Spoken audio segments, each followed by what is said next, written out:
Well, welcome everyone. This is Up Your Rank FPL. We are your hosts. I'm AC. That's Bry bringing you another episode. This time around, Game Week 3 review. Before we get into it, if you're new around here, you like the content that we're bringing you, please make sure that you smash that like button, subscribe to our channel so you don't miss a beat, turn that notification bell on, and follow us on Twitter at Up Your Rank FPL. Let's get it.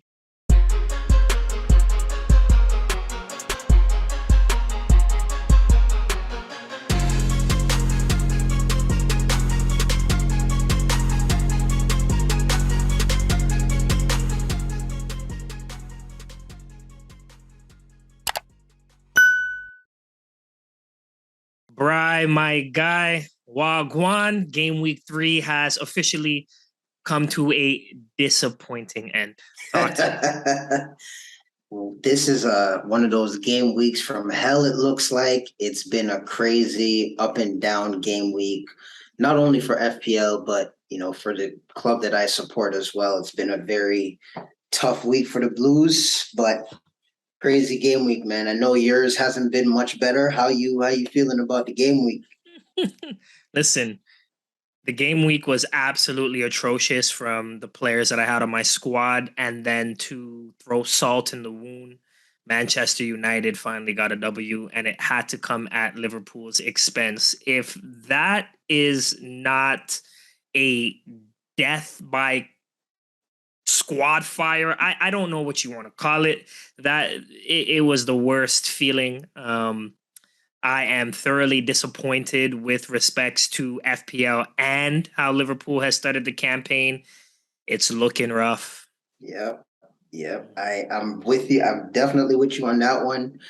My team looks like there are a bunch of fires everywhere. I'm in a forest fire right now. I'm trying, and all I have is a little bucket of water, and I don't know where to pour it to survive. So trust me, I feel you on that. My team managed to actually do even worse than yours. Consider, all things considering, Chelsea versus Leeds was not a good watch. Not a good watch. But we could dive into some of the games and kind of start a little bit of the review. You want to kick things off for us? Yeah, let's go into the disappointing game between Man U and Liverpool. All right. You want to start at the bottom. All right. I mean, we may as well start at the bottom. So obviously the score was 2-1. Liverpool were trailing super.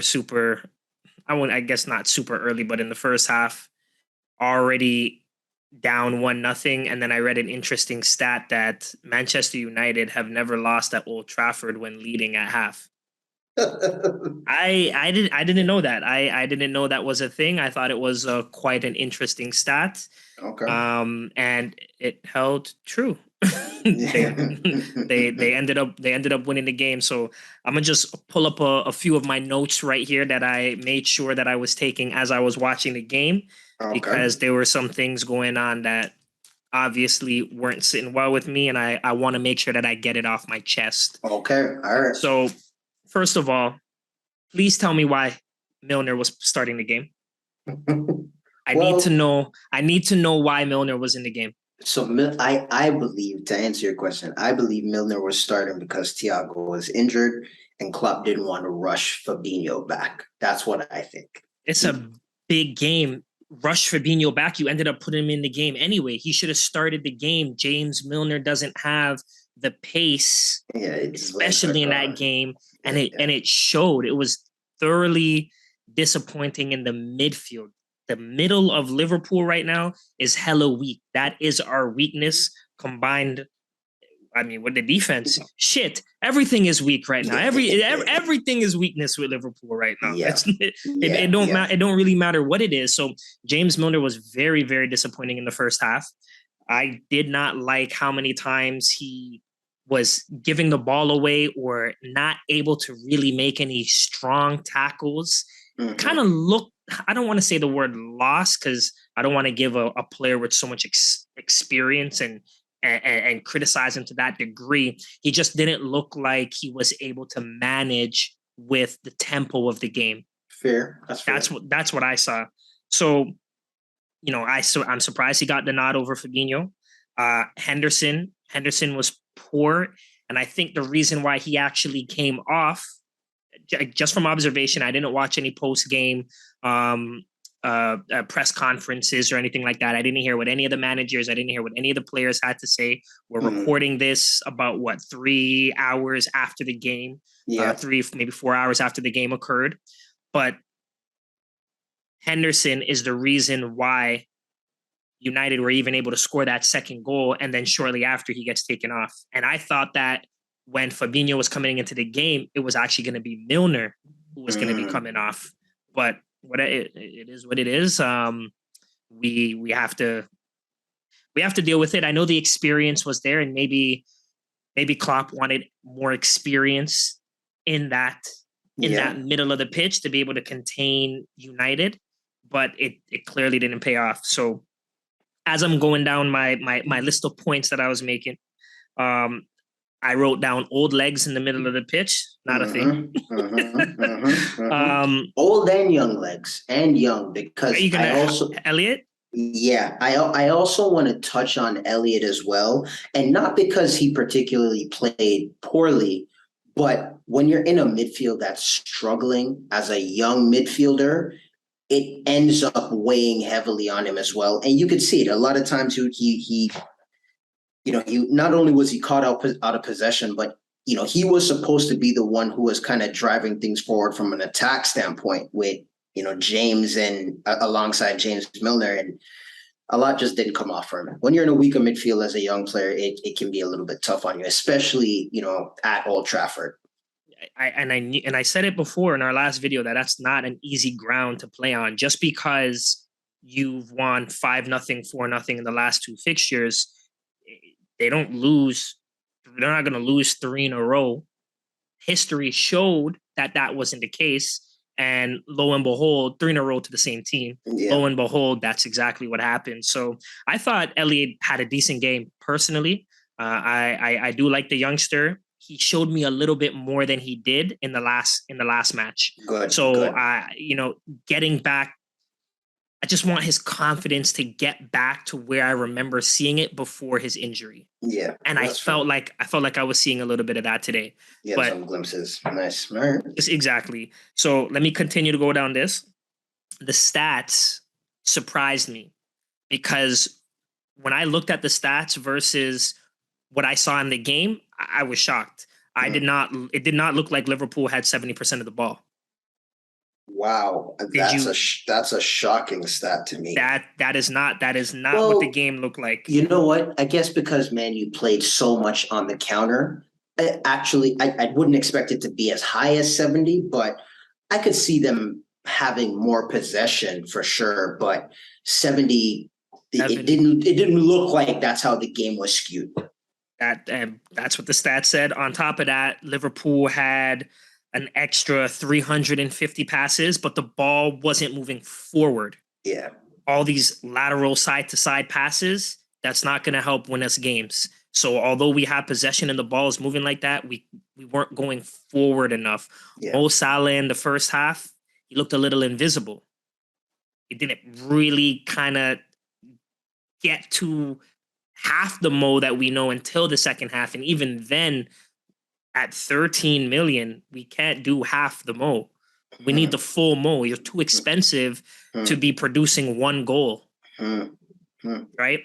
So other things that I noticed, we had, better pass accuracy, 17% better pass accuracy. We had 5 more shots, but only 1 extra shot on target. So we're taking all of these shots in the game, but we're not even really testing De Gea. And De Gea is not a great keeper. As a matter of fact, Man U almost scored on themselves twice.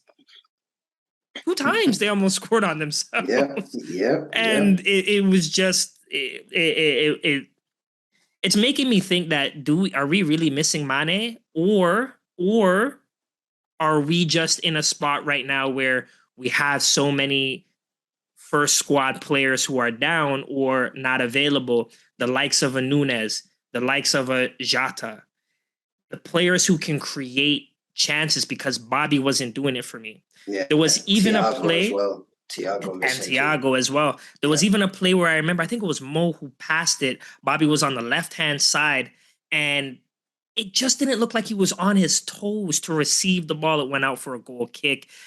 And I don't know, just the way I felt watching the game, I'm saying to myself, boy, if that was Jota, if that was Nunes, it would have received that better. I know it wasn't the best pass by Mo, but I just felt like they would have been a little bit more hungry. Bobby didn't have that hunger that I wanted, and he doesn't really have that hunger for me. He's very, from what I see, he's very how do I say this?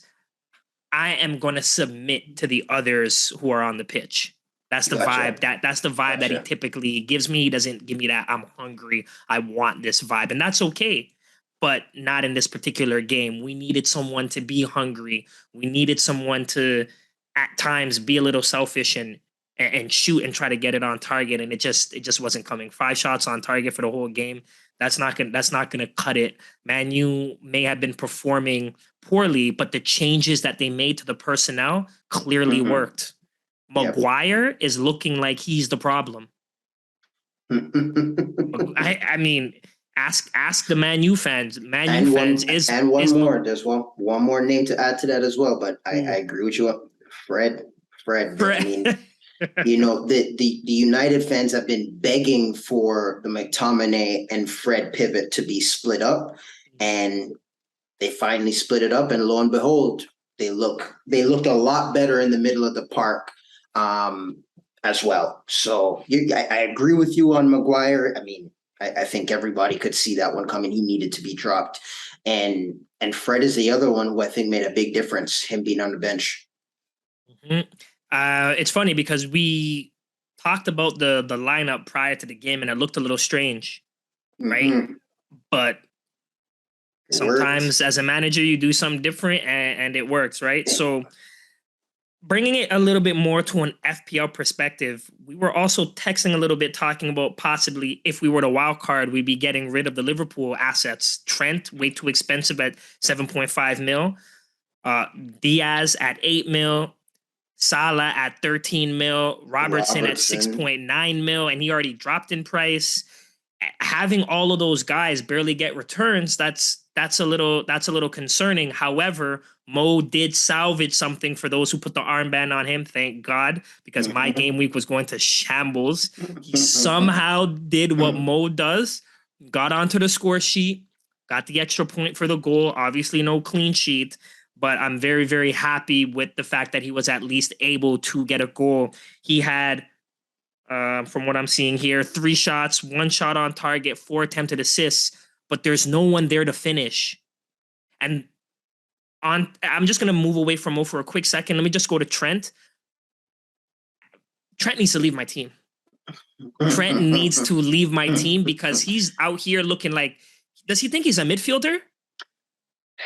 Is he going to play defense? He had 1 good stop. All game. Yeah. 1. He was ran, and everybody who took Trent on beat him. Alanga beat him. Rashford beat him. When he got, you know what I mean? When Sancho got shifted over there, Sancho beat him. He was getting beat all over the park. It was a rough game defensively for him. And, his pedigree offensively has been what has always carried Trent, especially having, someone like Van Dijk, in your back line to kind of marshal things. But when he's not ticking offensively, his defensive attributes show how poor they are. And I think that's what we're seeing right now. Like defensively, he's definitely not it. And it's affecting, you can see it affecting the team. So when they're not defending well and he's caught, in the midfield or super high up the pitch, you see the issues. Yep. You brought up Sancho and, he only has 4 goals since joining United. 4 Premier League goals since joining United. What I didn't like was how Milner was yelling at Van Dijk after that goal, because I'm not a defender, right? I haven't played as a defender high level football ever, right? When I played defense, I was a young youth. But the way that Milner just got faked out and was sliding at Sancho's shot, the way that I saw Allison dive, I felt like if Milner stayed on his feet, and if Sancho were to shoot that, Allison would have got it. And then if he had stayed on his feet, he would have then been able to react to Sancho then cutting it back and being able to finish so easily. I know Van Dijk was far away. I think that's the problem. That's more like on Milner, from Milner's standpoint, that's why he was getting at him. He was too far away. He was too far away. I do get that. I thought that Van Dijk was too far away, but what I'm disappointed is in Milner going down to try to block that. And again, maybe it's because I'm not a defender and I try to stay on my feet, but I'm not so sure that I would have went down. My leg would have been more likely to stick out as opposed to me actually going down. Listen, right? Everyone's going to probably have a different say, but James Milner is almost 40 years old. He is not about to stretch a leg out, pivot, swivel, and then keep up with that. That's not about to happen. That is not about to happen.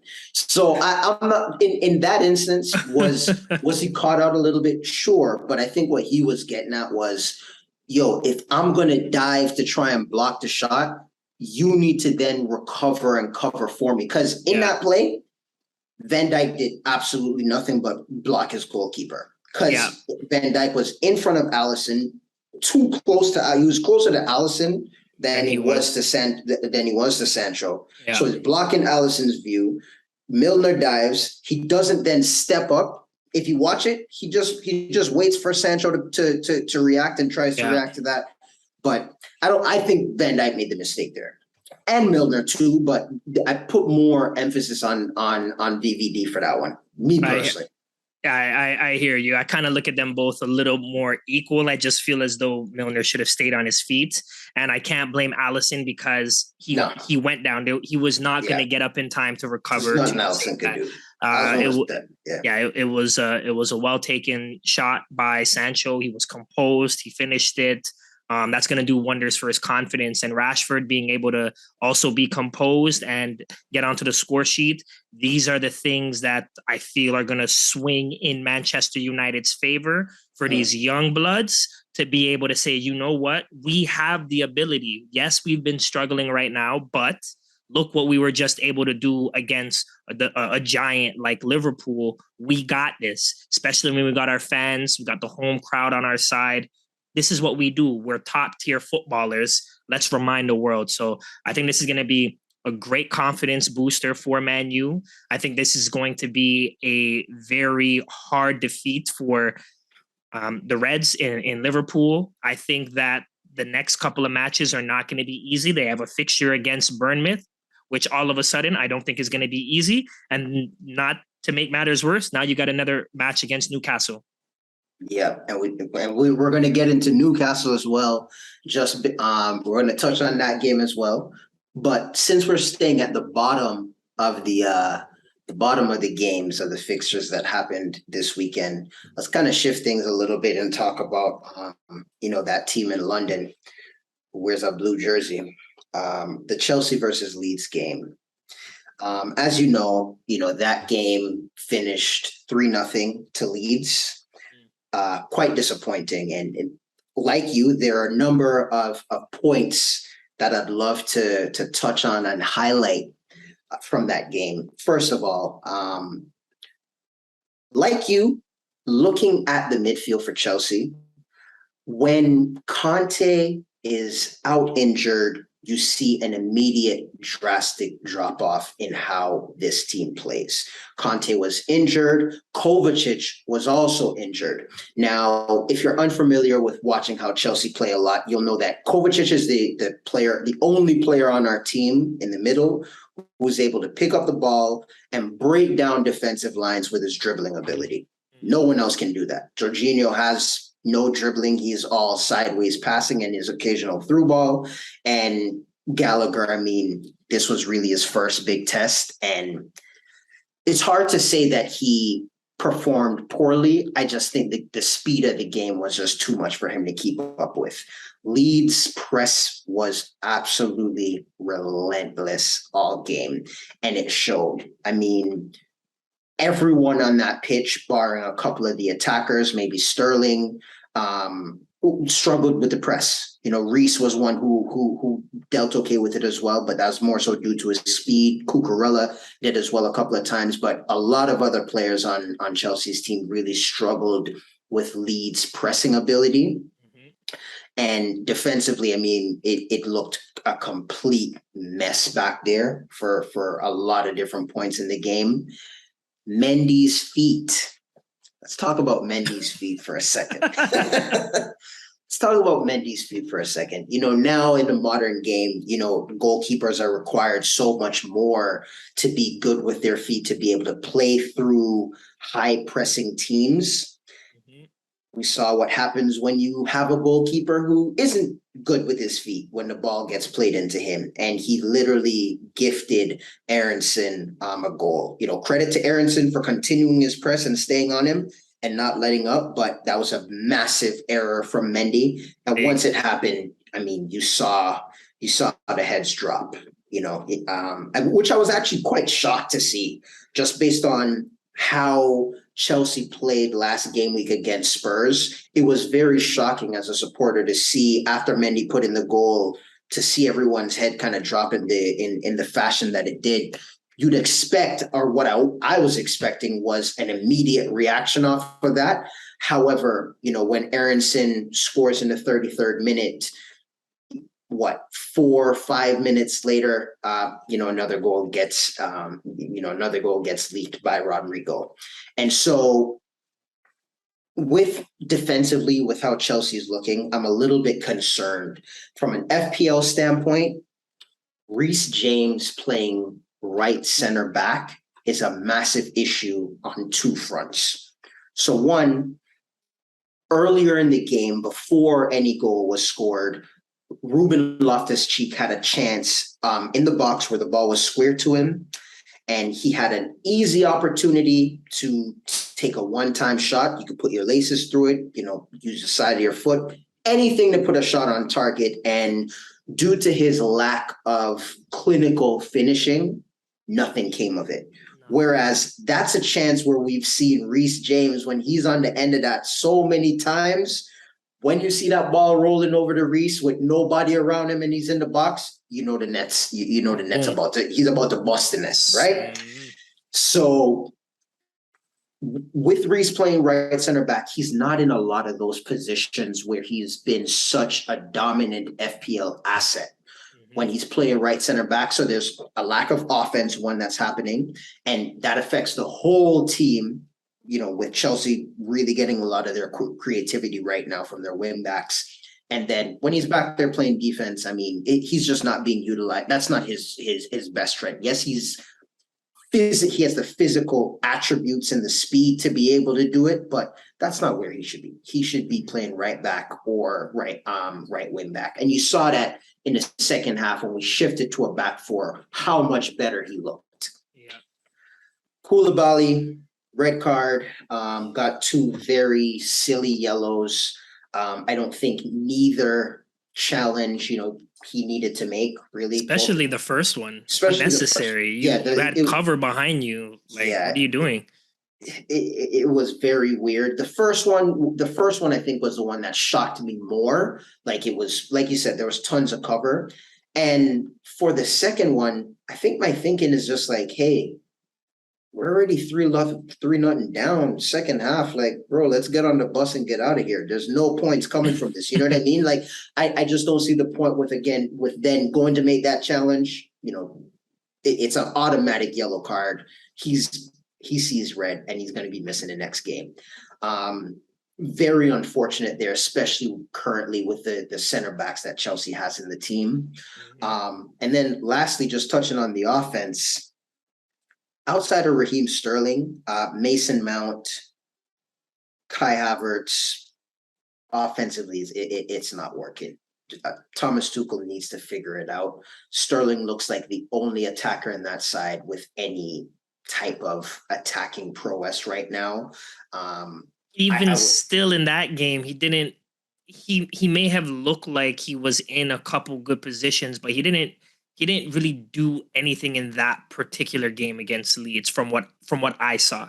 Mason Mount looked a little bit more threatening, and Mason Mount's stats actually show with respects to that. I mean, 3 shots, 1 shot was on target, 4 attempted assists for Mason Mount.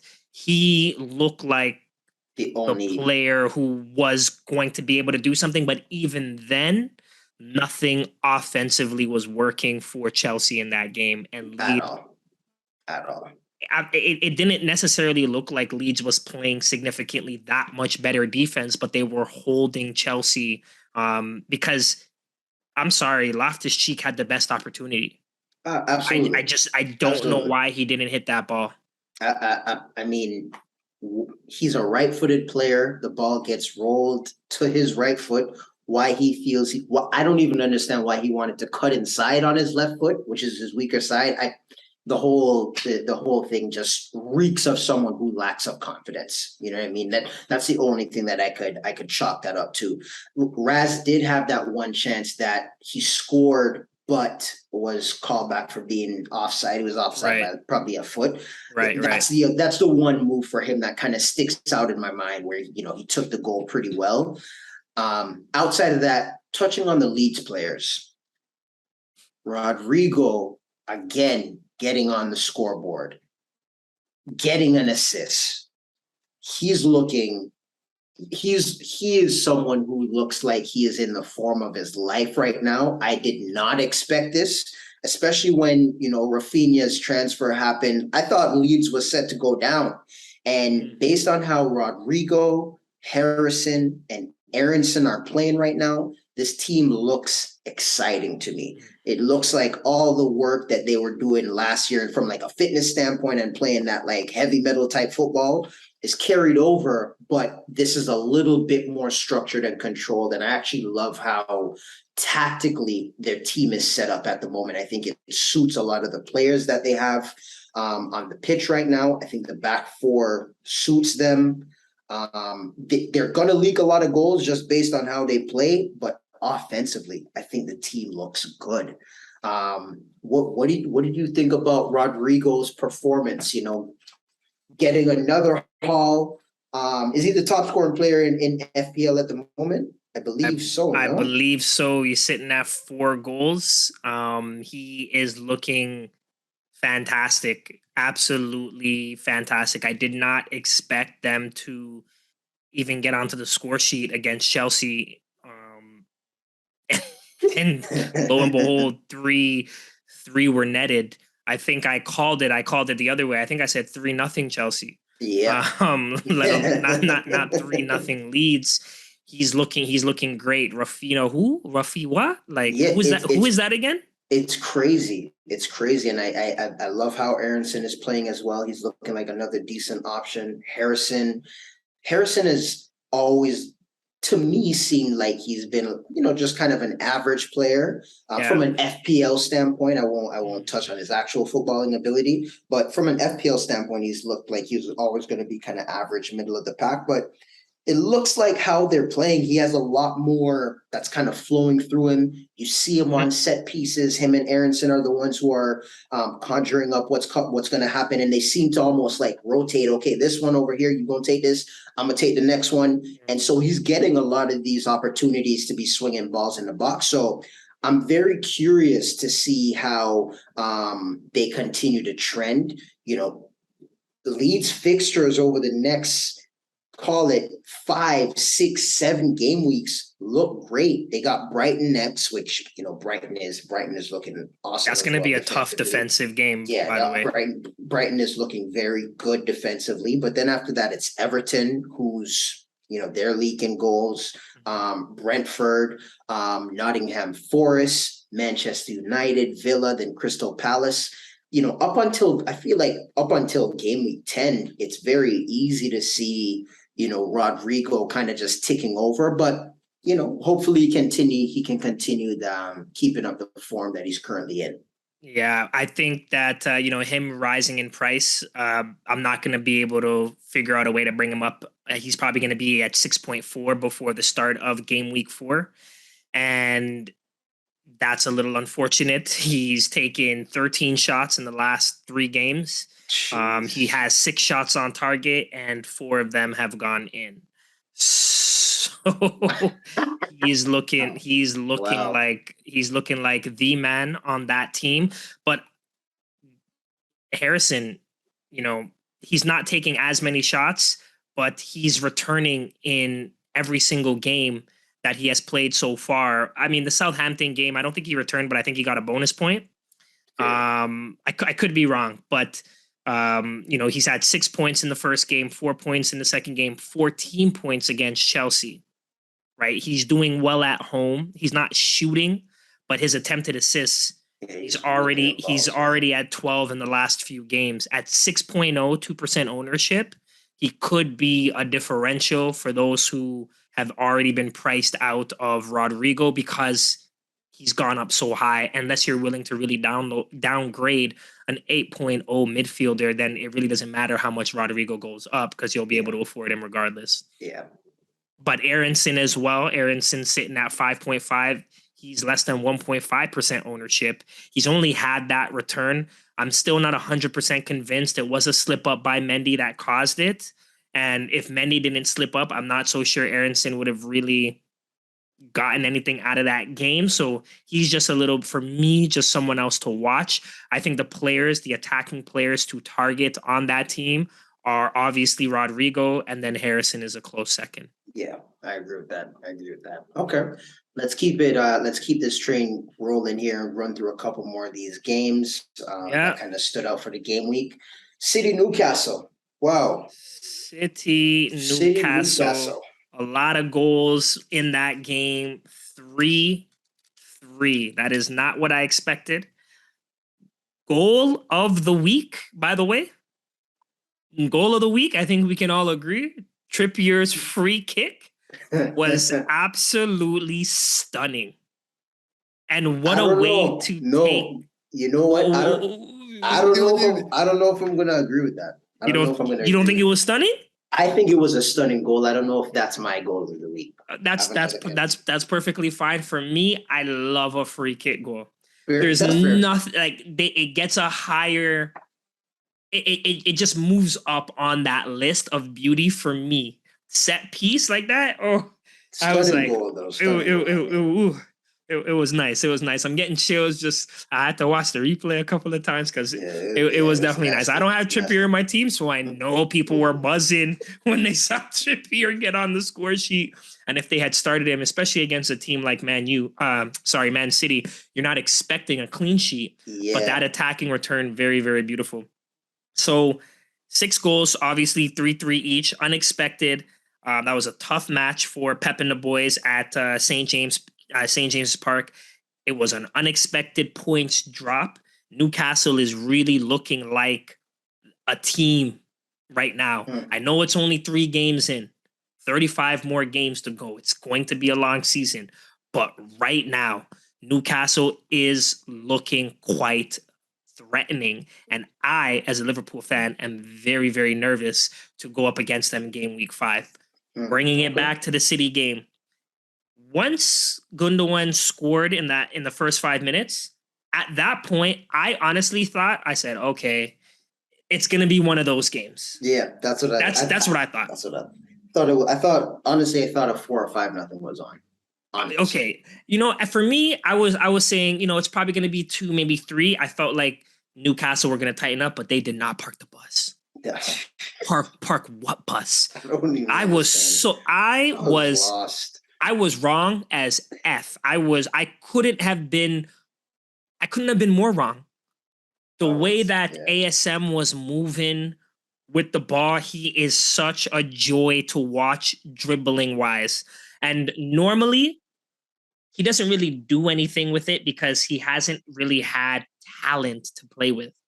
But this year, he has guys around him who, except for Almiron, can finish. Because I'm sorry, Almiron's goal. It didn't look offside to me, but what was that? Did it hit his balls? Did it hit his nuts and then bounce in? His knee. It hit his knee because it looked like it hit his nuts.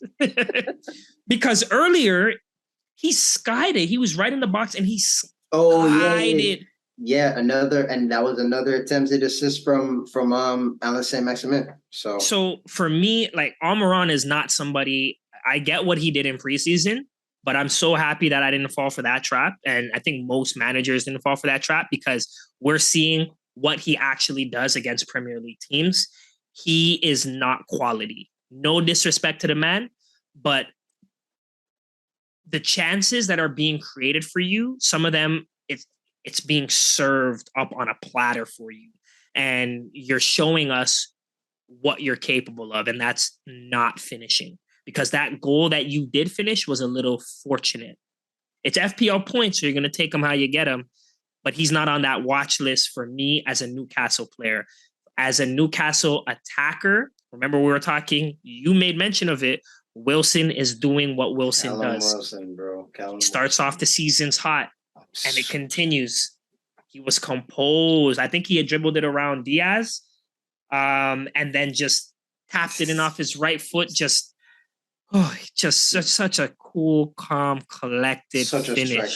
Such a striker's finish. That finish there for me is one of those finishes where when you see a goal like that as a coach, you just know your striker is oozing confidence right now. His first touch to take it inside Diaz and just slide it around the corner, keeper going opposite direction. That is a man who is fully in confidence right now. He's in form.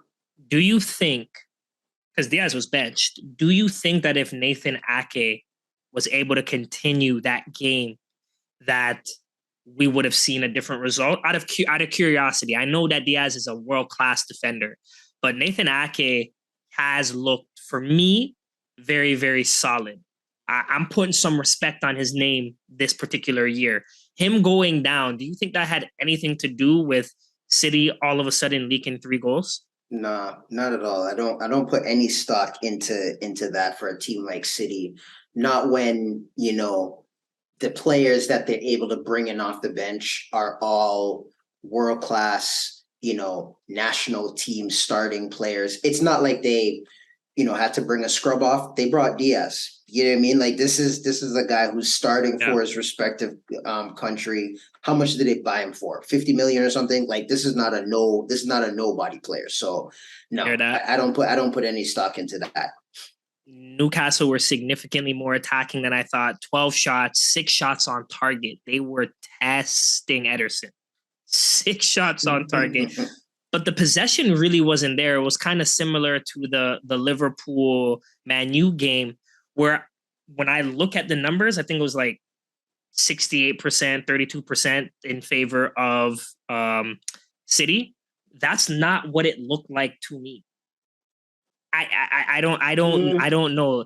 I don't want to always read too much into stats, but they still matter. I don't want to ignore them. But Newcastle, they made the most of their opportunities. For sure. Whereas City, 21 shots in that game, 10 shots on target. Pope, phenomenal. Once again. Yeah. Once again, yes, he let 3 goals in, but your keeper saved 7 shots. What more can you ask from him? 7. And the one that he had a couple on Haaland that were like, whoa, like the fingertip one that then went off the post. Just barely got to it. Yeah. And I think Haaland had a header as well that he got to. Haaland did end up getting the best of him at some point, getting onto the score sheet. I think Haaland ended up scoring the second goal, if memory serves me right. Yeah. And then who was it? Bernardo, who comes out of nowhere. Just minutes later, doing what City does and equaling the game. Yeah. And that had to be so defeating for the Newcastle fans to know that you were up 3-1 to let 2 goals just come at you and kind of give away, drop 2 points because you were I don't want to say that they were in control of the game because it's hard for me to say that a team is in control of the game when they don't have the ball. Yeah. For me, a team that has the ball is in control of the game, and City dominated possession. Of and they course. were still moving forward and they were still taking shots. It's just that they didn't play as tight defensively. They had a good offensive game. What can you expect of a team who's buried 3 goals? It's not like they had a poor offensive game. They just didn't have their typical defensive game. What did you think overall? No, overall, I thought the game was good. I mean, Newcastle came out all guns blazing. That was very unexpected. Um, City coming back in the second half. If you look at City historically, or even just since Pep's been there, historically they score the majority of their goals in the second half of games. The possession tends to wear on teams, and when gaps open up, that's when they take advantage. Similarly, or an example of that is Bernardo Silva's goal. A little bit of space, you give Kevin just a little bit too much time on the ball, caught ball watching for Silva, and before you know it, he's 1-on-1 with your keeper, and he's not missing that. So overall, I thought it was a very interesting game. Wilson on the score sheet.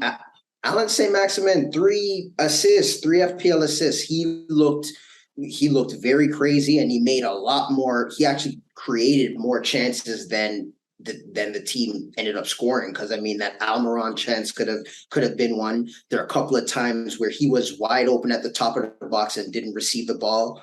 I thought he looked really good. Callum Wilson continues to be that guy. Early season, every time when Callum's hot,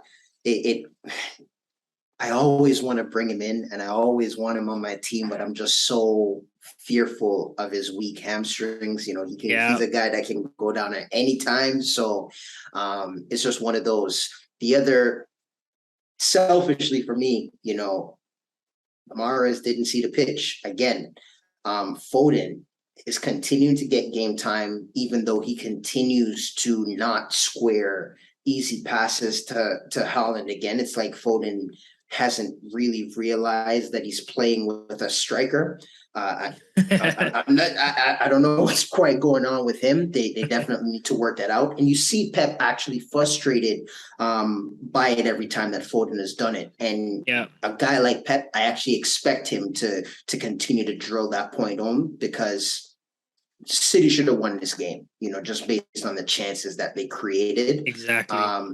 So it's just one of those. It's just one of those weird instances. We do have a couple more games too to go through as well. What other point do you want to touch on? Just a last comment. I mean, if I'm Pep, and I know he's not going to do this, but I'm benching Foden the next game. Three games already, 2 chances where you're not delivering. I'm benching you, and I'm a little frustrated. You can come on in the second half, but I'm playing Mahrez over you. That's me. I'm playing a Grealish over you. That's just me personally. It's not my team. Obviously, Pep sees what's going on behind the scenes that we're not. That's limiting the game time for some of these other players. But Foden is very frustrating right now because he's playing a selfish game, and it's not the type of selfish game that is seeing him score. It's different when Mane, for example, there are times when Mane has been selfish with Liverpool, but then he's still burying the goals, and like there are chances where he could have squared it to Salah or whatever the case is, but he was still finishing. That's not happening with Foden, and I'm not liking it. Overall, I thought it was a good game. ASM, I'm not going to fall for the trap and bring him into my team, but he had an excellent game. Good on him. I think this is going to be great for his confidence. If you look at the fixtures that are coming up for Newcastle, they have Wolves, Liverpool, Crystal Palace, West Ham, Bournemouth, and Fulham. Yo, these are some good fixtures. All of these teams are leaking goals, and West Ham is not even scoring. Hey, well, you know what? We could touch on that West Ham game really quickly. We won't spend too much time on it. There's nothing to really say about the West Ham game. The West Ham game was boring. If you have any West Ham assets, that's the wrong word. If you have any West Ham players in your team, you better be taking them out right now. Take out Antonio, take out Bowen, take out Ben Rama, take out every single West Ham player that you have in your team right now. Because from when I watched that West Ham game, and I think the West Ham game was on at the same time as the Arsenal game, I think, right? No. West Ham was Sunday. West Ham was same time as the Chelsea game. Oh, the Chelsea game. Sorry. So my Yeah. eyes were more on the Chelsea game as opposed to that. But from what I did see, the the penalty is the penalty. It is what it is. It looks like McAllister's on penalties from what we see because there's no more, Neil Mopay currently who's taking those penalties. So something to keep an eye on. I don't know how many penalties Brighton is going to be winning, but it was the second goal that really caught my eye. The second goal, because of the beautiful flick from Pascal Gross onto Trossard, who calmly dribbled it and then finished.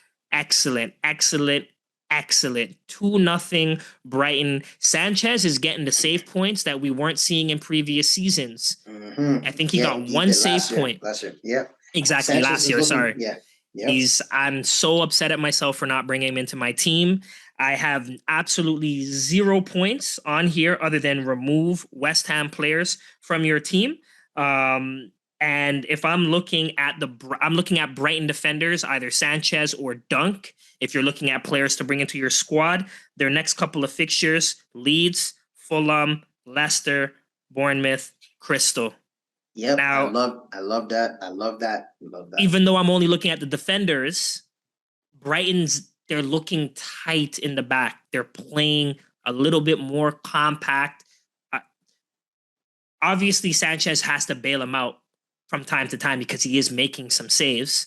But I'd rather take my chances on Brighton defense as opposed to a Liverpool defense. Just saying.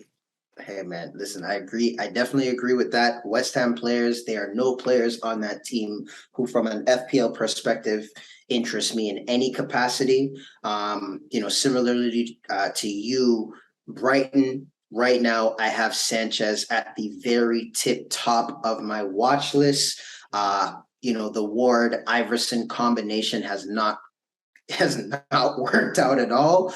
And he's at the top of the watch list right now for me. Also, Lewis Dunk looks great. Pascal Gross is actually slowly ticking over. And again, from a few FPL seasons back, he was a player who ended up being really the Cinderella story of that season. He's priced, he's coming in at a nice, decent price. And he was a big differential that ended up being a massive change for a lot of people's seasons. He's another one to keep on the watch list. I'm telling you, when that boy heats up, he could get going quickly. With the penalty, because Pascal was also on penalties that previous season, I was a little bit surprised to see him not be the one who took it.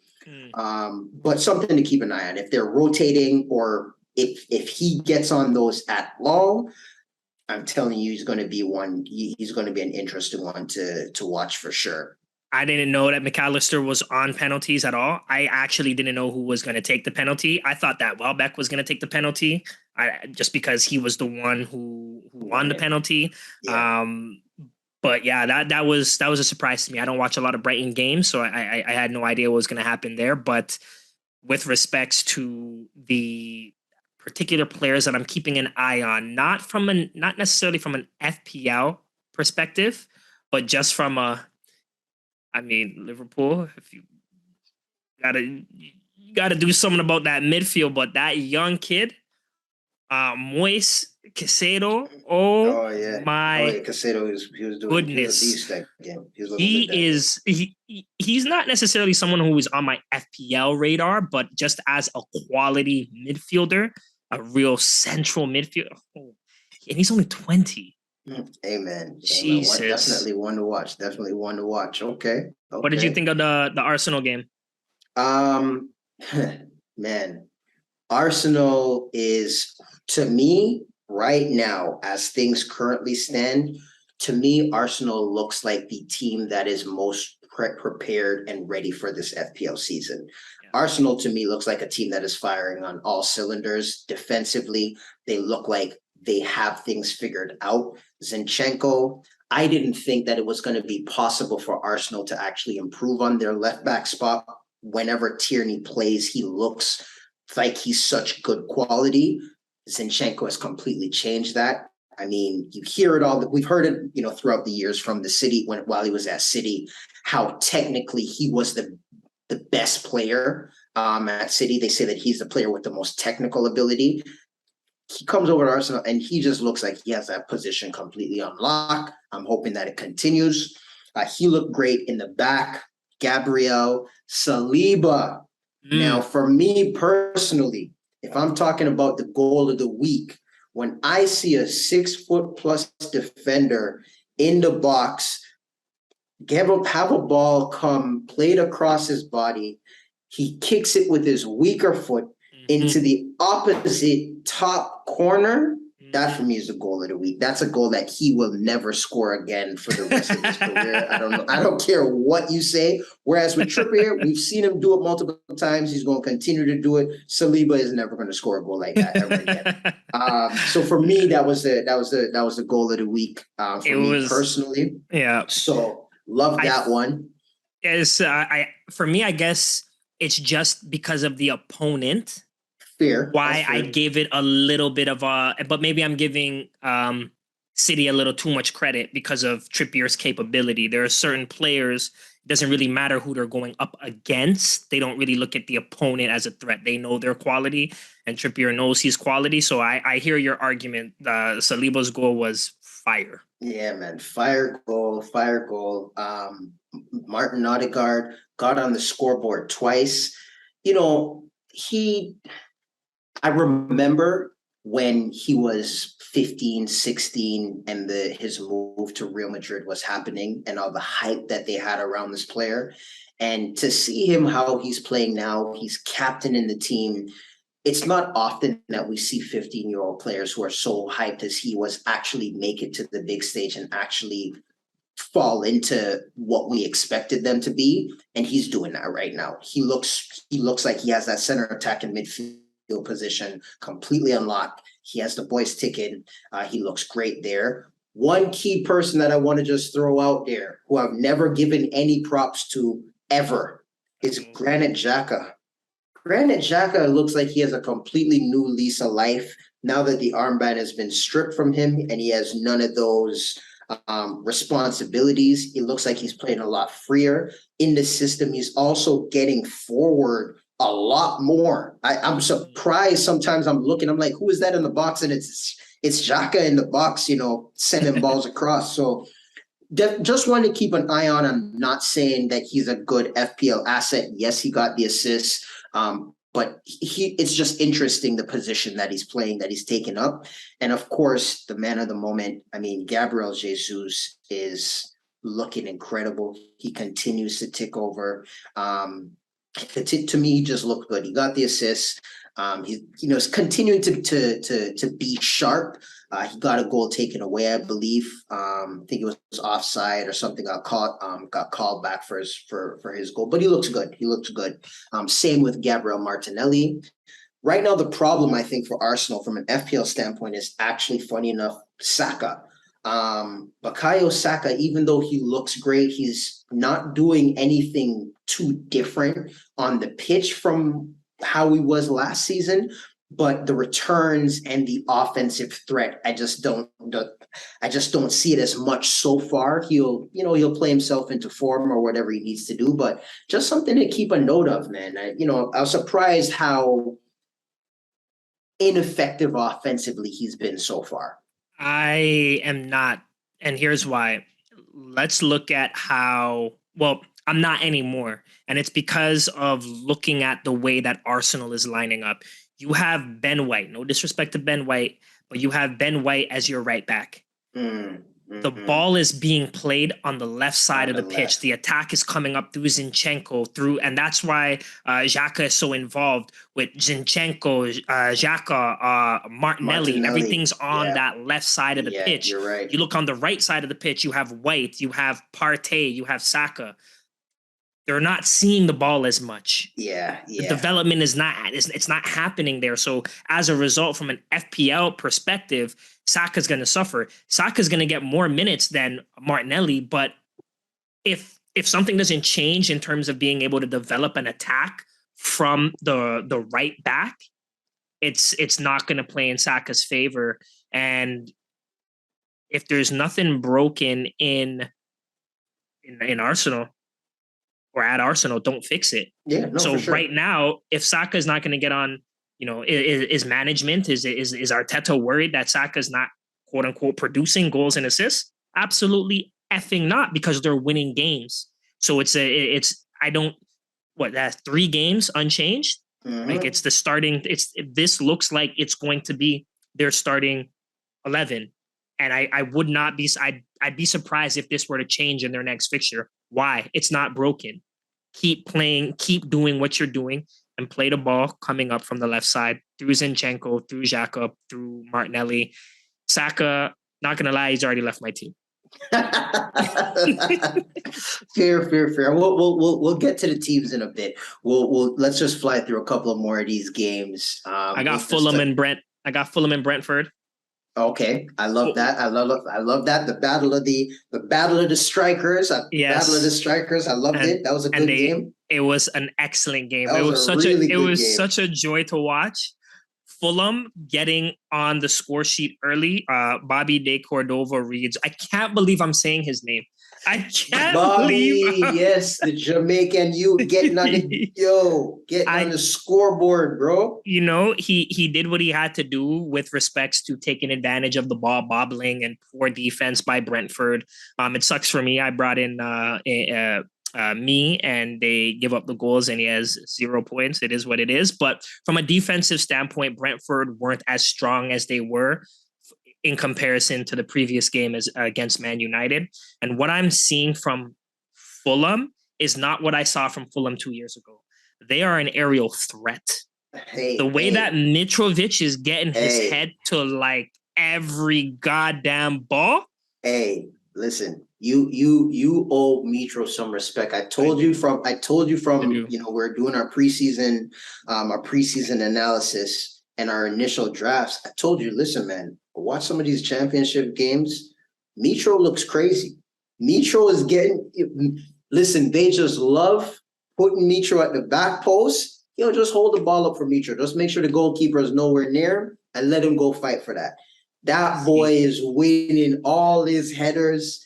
He's eating nothing but food at the back post. I love it. Game winning header after you work so hard to equalize the game at 2-2, you give up the header. That to me is saying I think it speaks more to the deliveries that are coming in from Fulham, like from Andreas. Yeah. It is the ball is moving. Fulham, they were my early prediction to go down. I don't know about that anymore. I don't know about that anymore because they're playing against they've played against good teams, and they're taking points away from teams that I didn't think that they were going to be able to take points away from. I did not see Brentford losing that game personally. At all. But from an FPL standpoint, Mitro is looking like a better asset than Tony from an FPL standpoint. When I was looking at the stats and I wrote it down here, see if I have it. Mitro, 8 shots, 5 shots on target. This is their last 3 games. He has 15 shots total. I don't think we can ignore that. That's the last 3 games. And that was against Liverpool. That was against Brentford. And I forget who their other fixture was. This is something that we got to pay attention to. I think he's only gone up in price once. I think he's only at what, 6.6? 6.6. Right? So at 6.6, and then you have Tony at 7.1. I think he might have even gone up again, 7.2 for all I know. Mitro seems like he's the better value, although Brentford have better fixtures coming up. Now, anybody who went with a different 4.5 midfielder is probably regretting not bringing in Andreas into their team and paying a little extra for the likes of a De Silva, perhaps. Because in that game, Andreas, he took 3 shots, 2 shots on target, 4 attempted assists. I think he was the one responsible for the corner that Palina, if I'm saying his name correctly. Yeah. What a beautiful header. That was 3rd for me in terms of goals of the week. That was a well hit, boom, right into the corner. Like Rhea had no chance on that one. No, I mean, arguably, maybe he did, but I think that it was a great delivery by Andreas. I like seeing him on these set pieces at 4.5. What an excellent enabler. Because then you go back and you look at what did De Silva do in that game? He didn't get into the game. Yeah, yeah. So from an FPL standpoint, you're cost more money and you didn't really do anything. So I personally feel that he was a trap for anybody who went and tried to bring him in. Brentford still have great fixtures coming up, but I'm not so confident that De Silva is the person that people should have gone for from Brentford. As a matter of fact, when I'm looking at Brentford's team, if I were to pick somebody in the midfield who I would have went for, it would have been Jensen or Jensen, however you pronounce his name. Yeah, Jensen. And Jensen is the one who I would have targeted. He's already gone up in price. He's 5.1 million. His ownership is only 3%. And obviously he's a little bit more expensive, but he's someone who I probably would have gone for over De Silva if I had the funds. Okay. Now the only worry with someone like Jensen, somebody like De Silva, is that they may not always see 60 minutes plus. Right? They're gonna get substituted. So if you're worried about something from a Brentford perspective in terms of minutes, for me, Tony's the way to go. Always, always, always. I wish I brought him in earlier. He had a goal that was ruled as an offside, but that offside goal, composed. Yeah, very composed. Oh, the one where he slotted it. Yeah, really good finish. Really excellent. Right? Finish, he got the ball. He kind of I think it fell onto his right foot, but turned into the inside and then buried it. That's what you want from a striker. Yeah. As opposed to, and then the goal that he actually did finish, because you're not going to deny him twice. The goal that he did finish, I felt like Fulham could have done a better job defensively to kind of clear that out. It somehow got through to him, and boom, he just taps it in. Amen. The mocking of Mitro, I loved it. Didn't work. It didn't work in his favor though, because Mitro got the last laugh. But I loved it. You know what I loved? I love that when Mitro did score, he didn't do the celebration back. Take the 3 points. You can say what you're gonna say. We're gonna let the scoreboard speak for itself. He celebrated with his fans. I loved it. I thought it was an excellent game. It was so fun. Tony again. He's really that highlight off of Brentford's attack. I mean, he's nailed. He's on penalties. There's just so much to like about him. And the fixtures. The fixtures look good. Mitrovic, I'm telling you right now, I have Mitro locked into my watch list. And, I'm already kind of planning since the season started, I've been planning for that wild card around game week 8. And I'm telling you right now, it's going to be very difficult to not bring Mitrovic in around that time of the season when his fixtures change. Mm-hmm. His next few games, he has out of the next 4 games, he's going to be playing Arsenal, Tottenham, and Chelsea in his next 4, and Brighton. You know what I mean? Just because it's green on the fixture difficulty rating, it's Brighton. Yeah, those are 4 games that I'm not necessarily interested in having any attacker for. If that's their fixture, if that was Kevin De Bruyne, I don't want Kevin for those 4 games. You know what I mean? Even though, of course, anything can happen, it's just not ideal. But from game week 8 onward, I mean, Mitrovic looks like all but a lock for my team, so I have him kind of penciled into my wild card. I'm already keeping a good eye on him already. So, but it was an overall really great game. Looking at for the next couple of games, I'm really just going to run through a couple of these just to kind of touch on a couple of highlights. Everton versus Nottingham Forest. This was a snooze fest, to be honest. This was a big snooze fest. We have Everton, who's not doing much of either attacking or defending. The game itself ends up finishing 1-1. To be honest, it was 0-0 up until maybe the last 10 minutes of the game. And we thought as FPL managers, it was going to be a nice, shake hands for, hey, those who have Patterson, you get a clean sheet. Those who have Nico Williams, you get a clean sheet, and we're all going to go our separate ways and ride off into the sunset. unfortunately was not to be. Damari Gray gets on the scoreboard after some horrible defending, and then Brennan Johnson as well for Nottingham Forest, who seemed to be. I haven't watched Forest a lot while they were in the championship, but he seemed to be one of the guys who the Nottingham Forest fans have been raving about. Yeah. I think it was the other way around, though. I think that Everton got on. They equalized at Nottingham Forest. They equalized at the end. Yes. Flip reversal scores there. Henderson in goal for Nottingham Forest looks an interesting pick. If you're already doubled up on Nico Williams, I mean, I wouldn't consider that as an option, but just something to keep in mind. He looks like an interesting pick. Everton, I mean, Damari Gray, they don't have a lot of attack going on right now. He's maybe one that you could potentially watch for FPL points. The attack does need to come from somewhere, and he's one of those players who you enjoy watching them play, but he doesn't always end up on the scoreboard. Maybe one to keep at the bottom of the watch list, but just something to highlight there for FPL.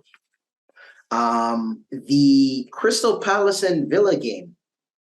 Villa again, another loss, leaking 3 goals. Villa loses 3-1.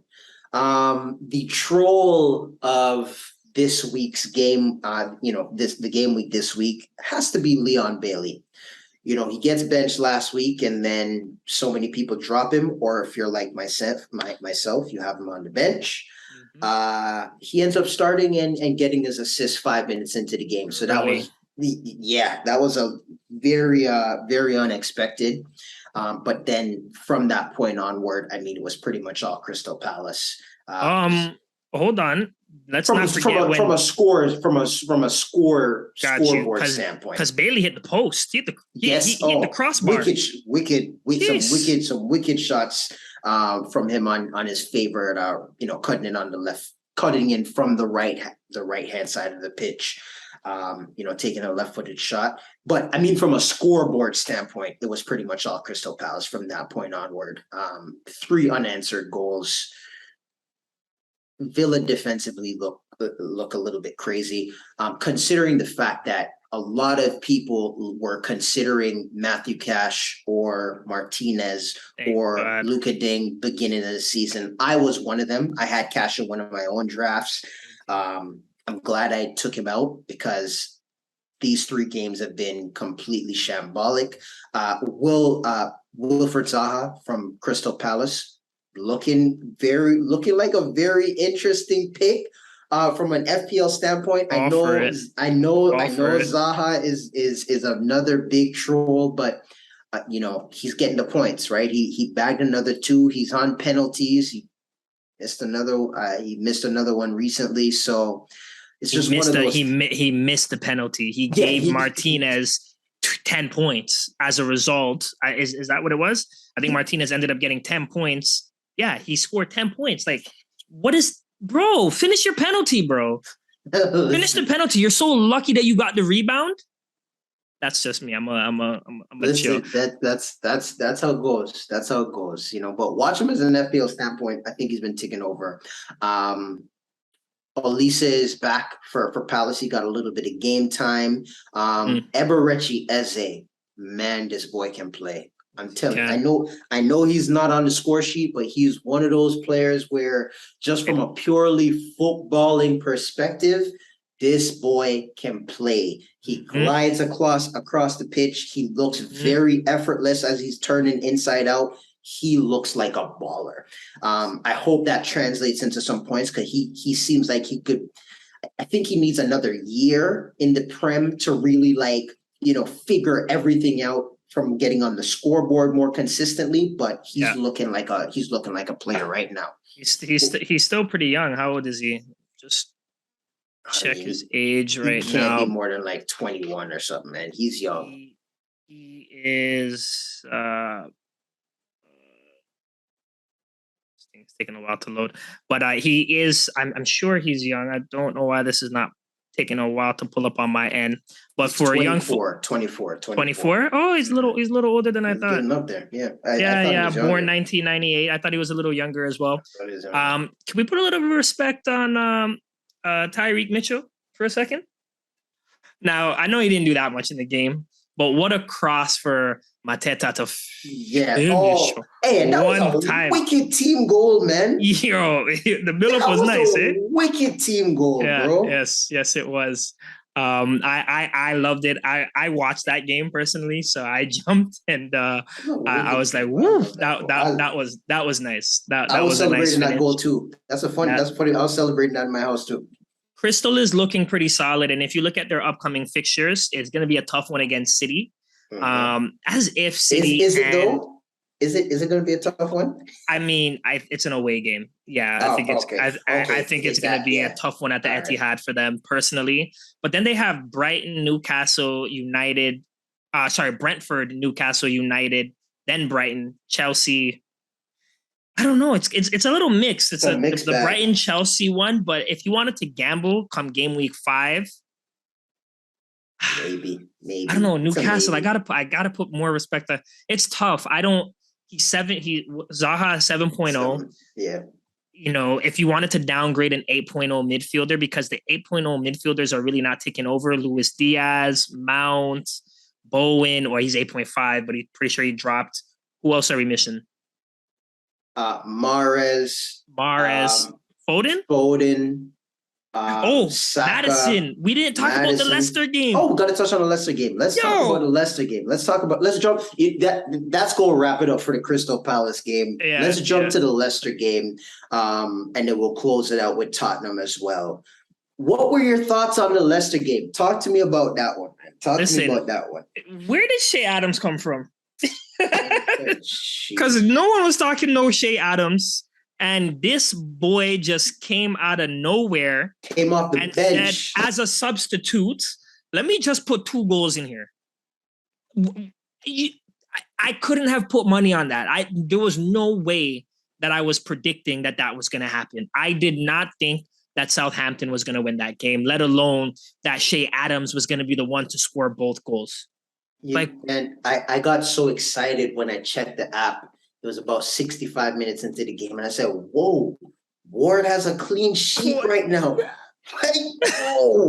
Ward has a clean sheet right now. And I actually said to myself, okay, you know what? I'm very superstitious when it comes to sports. So I said, you know what? Let me not even watch the game. Let me just leave him to do his thing. And less than 3 or 4 minutes later, I get a notification, Southampton scored. Super disappointing. Word is awful. Word but is it's ass. I don't it's he's pretty bad, but the whole Leicester defense is ass. The only player on Leicester who is doing anything of significance at all is Maddison. If you are not Maddison, you are irrelevant to that entire squad right now. Leicester is, from an FPL perspective, not performing well, but also to their own standards of wanting to be a top half of the table, compete for top 6, compete for European spots. They're also underperforming to their own liking, because I'm sure they felt that walking in, everyone remembers the 9-0 beaten. Everybody remembers the 9-0 beaten. It's synonymous with Leicester and Southampton. You can't think of those two clubs without thinking the number 9-0.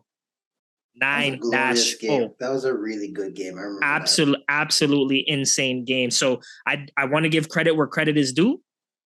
Southampton came back and they were able to take a 2-1 victory over Leicester. That's absolutely fantastic for the Saints, and a very, very surprising. So I'm not so sure how to take these 3 game weeks. Like, who's the whipping boys? Who are the whipping boys? Is it Bournemouth? Are we not going to put Leicester in this? Is it Leicester? I think we have, especially with all the rumors surrounding Wesley Fofana. If something gets done for him moving to Chelsea, those are the rumors right now. Mm-hmm. Leicester defensively, they sold their starting goalkeeper. Ricardo is injured. That whole back line, Marty's in the back line now. He looks like he's going to be staying there moving forward. they're defensively, they do not look good. James Justin, he came back from a major injury a couple seasons ago. Major injury. He hasn't necessarily been back to his best self, and that's totally fair after the injury that he had. Of course. Shawnee Evans, Amarty, and Timothy Castang. I mean, this is not a defense that's looking particularly threatening, especially when Leicester used to concede so much, but Schmeichel used to be the one who was bailing them out. Ward isn't going to be bailing out a pail of water from a well. I'm telling y'all right now. Ward is not right. Listen, if you went if you doubled up on the 4.0 keepers, you have a big fire in your team.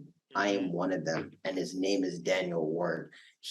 At this point, if Daniel Ward brings home 2 points, that's equivalent of a haul for him. It's listen, you just want 2 points. All I want is 2 points. I would love 2 points from Daniel Ward, and he refuses to give it. They've conceded 8 goals in 3 games. Come on, man. 8 goals in 3 games. I think they're the whipping boys right now. That's kind of crazy. And he's not making saves. It's not even like he's facing a ton of shots, and he's not making enough saves to even get save points. Yeah. As an FPL asset, he is at the bottom of the barrel. I'm sorry. I know he's 4.0 million, but it's not working out, boys. Yeah, it's tough. I'm looking at the bottom half of the table, and I'm shocked to see Liverpool at 16, Everton at 17, Wolves at 18, Leicester at 19, West Ham at 20. We're 3 games in, and I know this can change. There's not a single newly promoted club in the bottom 5. Not a single newly promoted club in the bottom 5. And when you look at the top half of the table, Arsenal, City, Leeds, Tottenham, Brighton. And then you can even go Newcastle, Fulham. Like, I know it's early, but wow. This is going to be an exciting campaign. I agree with that. Tottenham also won their game against Wolves. It was a 1-0 game, a fairly typical Wolves performance, in terms of how they set up defensively and offensively, I guess you can say. There were a couple of opportunities that they had, but they weren't really able to make anything of it. Harry Kane, listen, sorry to cut you off there, but Nathan Collins was playing a good game defensively until I don't know what happened with the marking of Kane there. Like, what were you doing, kid? Listen, you can't leave this. Harry Kane's not a small guy. You have to stick on him. Make it hard for him. He is an aerial threat. He was having such a decent game until then. Yeah, hey, listen. Well, that's what you get for playing, younger defenders, right? A little bit of naivety there. Kane is the one person you want to be marking on plays like that. So have to, for Perisic to be able to get his head to the corner and then flick it. Like, come on, like that. In my opinion, that game should have been a 0-0 draw. It should have. I agree. Because Son hit the post on the outside of the post. I don't know what's going on with him right now. He's starting the season slow, just like he did last year. I have a segment I want to touch on right after this that I just want to throw out to you. I know it's a little bit off script, but I do want to throw something out to you that includes him. So I just want to make sure you finish up your point. I was just gonna say Son is a little too expensive to have in your team right now for a player who is not performing at his ability. If I'm looking at their upcoming fixtures, like I feel like Kulu is a better value for that amount of money that's going into Son. You have Forest, you have West Ham, you have Fulham as upcoming games. If you have Son in your team, I know you're probably tempted to sell, but the fixtures do look good. It's just that at that much money tied up into a player, and then you have so many cheaper players Options, on other yeah. teams that will enable you to spread the funds, because things that are not working right now are big at the back. Big at the Listen. back is not working. And it seems as though a lot of money tied up in the mid is not working. So those strategies that were great last season don't seem to Out the be it right window. now. Out the window. For the time being. I'm sure things will turn around because these are players in the mid who consistently perform. The KDBs, the Suns, the Salas, they consistently perform. The Reece James is in the back, the Trent Alexander-Arnolds, the Robos, the Van Dykes. They typically perform. Even in net, Allison is just, if you went that route at 5.5, it's just a little unfortunate. The clean sheets are not coming. I can't see this lasting forever for the quote unquote big six. Listen, Do you? there are a couple of FPL assets that I've written down here with big question marks of what to do. Number one on my list was last week's golden boot winner, sharing the golden boot, Heung-min Son, my personal favorite player in the Premier League as it stands right now. What do you do with someone who is 11.9 million and not giving you anything really? It's been 3 games and he has 9-10 points. What do you do with someone like him? Jamie Vardy, kind of a cult hero at 9.4, I think he started at 9.5.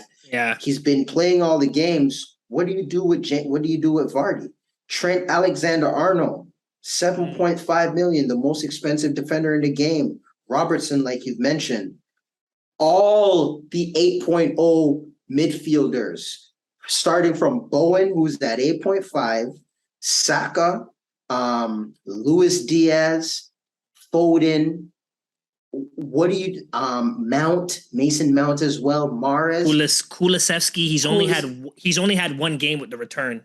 The other 2 games he didn't have any returns. The only 8.0 midfielder who is returning week in, week out is James Maddison. Put some respect on his name. It's James Maddison, and Leicester is scaring everyone with how poorly they're playing, and so it's a big question mark over a lot of players that we expected to be big hitters.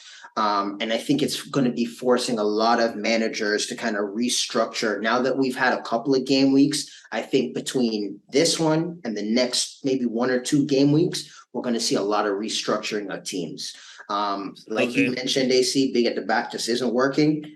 Funds, if you were big at the back, some funds got to come out of the back. It's just, or you got to restructure where you're putting how you have that set up. Right, so definitely a couple of concerns there. I'm with you. How about we jump into what our teams looked like for this past game week? Let's do it. All right, so this is what my team looked like for game week 3. The app might still be updating, so there might be a couple of things that change just in regards to the average points for the game week, as well as the rank that could potentially go a little bit lower. So this week we scored 39 points. It has been an absolute disaster of a game week. And there are a lot of reasons for that. First of all, in the back, I am a player I'm an FPL player who's gone big at the back. I actually started all 5 of my eligible, all 5 defenders that I had, and including all 5 defenders as well as the goalkeeper, we have a grand total of 4 points. Yes, I mean 1, 2, 3, 4. Like you can count it on one hand. We have 0 points from Cancelo due to the yellow card and conceding more than 2 goals to Newcastle. We have another 0 points from Trent Alexander-Arnold conceding 2 goals to Manchester United and also getting a yellow card. Everybody else took home 1 point. Ward just keeping with his customary, he plays his 1-pointers. And Robertson, another disappointing turnout from the Liverpool double up. Nico Williams is the only defender back there that I don't put any major stick on because I mean he's 4.0. I was just expecting him to get more than 60 minutes, and Reece James another 1-pointer. So the defense has been absolutely shambolic. I had the captaincy on Mo in our last video, and at the last minute I ended up changing it to Erling Haaland. So a little swing there of 2 points. Mo scores 8, Haaland scores 6 points. So a little bit of a differentiation there between the two. At least Haaland was able to get onto the score sheet. Bailey was actually first on the bench, but due to Riyad Mahrez again not getting any game time, he ended up gets subbed into the game, which is, I mean, a benefit for me. I'll take that the 5 worked points. out. Yeah, I'll take the 5 points. I mean, I wish I had Andreas first on the bench, but hey, you can't win them all, right? But this is one of those weeks where I would have really loved to take an extra 3 points. It could really make a big differential for things. And then Martinelli and Gabriel Jesus, of course, returning as well. So it's been a very low scoring week for me, 39 points. Those are the types of weeks where you really have the alarm bells going and you say, okay, you start questioning, is it time to wild card? I was in a position where I had rolled a transfer, so maybe I could potentially look at doing a little bit of a mini wild card where I utilize both transfers and take a hit, but still a little bit to be determined on what I end up doing. But this is a shambolic game week for me. I'm glad it's over. Can't wait to look forward to game week 4. All right. Tough one. Let me bring up my team and show you how we did. Okay, so here's my team. I actually do have it updated. The average points for the game week, 48 points. Yours said 38 because you just didn't hit refresh. I only had 45 points. My game week rank almost at 6 million. My overall rank almost at 1.6 million. Shambles. My overall points 186. Absolutely horrid. This is not what I expected. Just like you, I mean, I got 2 less points in the back. I have Ward and James. They were the only people who brought in any points. Ben, me, nothing. Trent, nothing. Cancelo, nothing. In the mid, Martinelli with 6, Saka with 3. He's already gone. Salah, 16 points. I had the armband on him. Tony, I am so happy that I brought him into my team because I knew he was going to get something. I just knew it. Thank God. He was the only saving grace on my team, really and truly. Tony, Jesus, and Haaland, as expected, they each got on to the score sheet, whether it was a goal for the likes of Haaland and Tony, and then an assist for Jesus. I am not complaining. It is what it is. It's nothing great, but my bench. Obviously, Iverson wasn't gonna do anything, but I have Bailey, 5 points on the bench. I had Andreas. I think I said it to you before. I don't like playing my attackers against my defenders, so I put him third on the bench. It wasn't going to change anything. I was always going to bench Andreas. I was always going to bench Bailey, even though there were signs that Bailey would have started this particular game based on the press conference that had occurred previously. But hey, I 13 points on the bench. I'm not including Williams. Although if he had kept a clean sheet, I would have been even more upset with this bench because it's not like it could change. I wasn't going to bench Saka, so I'm not so sure what I would have done. The only person who I was really contemplating between was Ben Mee. But even if I took out Ben Mee, I was probably going to play Williams. Realistically, that's why he's first on the bench. So it wouldn't have made a huge difference for me personally. That's the way that FPL goes. The players who you think are not going to bag, they surprise you. People shipped out Bailey and he scores. People benched Andreas and he gets on to, I think he got bonus points. That's why some bones, yeah, he had bonus points. So what can you do? It was a tough week. We're below the average. But that's how we performed. We move on. Yep. Pitiful game week for the two of us, but let's have a look at that differential team that I made. In the back, Rhea with 3 points. Cucurella or Cucurella, that's how you're probably supposed to pronounce it. Only 1 point, disappointing. Walker, only 1 point, disappointing. Gabriel, Arsenal, 7 points. 7-pointer, yeah. Maybe if I went Saliba, we would be having a different conversation, but still a clean sheet, so I'm not upset. And then I have Kulusevski, 3 points because of the clean sheet, the 1 extra point for the clean sheet. Martinelli with 6. I have KDB with 5 and James Madison with 7. Already this team is doing way better. This team is sounding good this game. Then we have the likes of Jesus with 4, Tony with 8, and Haaland with 6 to mimic my exact real team. Yeah. So the team actually scored 51 points, and that doesn't include the armband on a single player. Wow. I don't remember who I said, or even if I said who I was going to put I think you said Mo. But Mo's not on the team. So who? You're KDB's right. on the team. So I'm not 100% sure if in that video I had made it clear who I was going to put the armband on. But let's be real. It was a midfielder. It was either going to be KDB. Yeah. It could have only been KDB, Jesus, or Haaland. Really or truly. It could have only, so that would have been an extra 4, an extra 5, or an extra 6. Yeah. Either way, without the armband, this team outdid both of our squads. All right. Oh, and catch the joke. Dunk on the bench, 6. Andreas on the bench, 8. And then Henry was on the bench with 1. 1. Okay. And then the other goalkeeper, I believe it was Ward with 1. Wow. So the differential team, that's 2 weeks in a row. Slapped us. That they slapped us. I'm just saying. I'm liking my chances for free hit. Guys, come to me if you want some free hit advice, because I seem to know how to pick them. Yeah, I wonder how it's going to be next time. I love it. Oh, man. All right. Well, I mean, I think we've covered everything.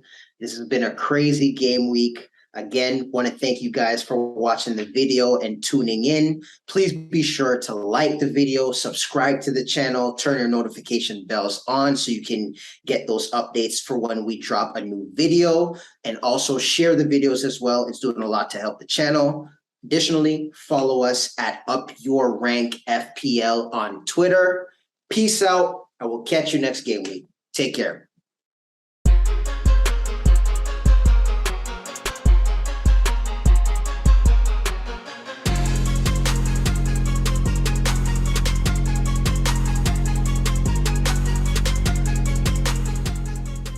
Be sure to like and subscribe.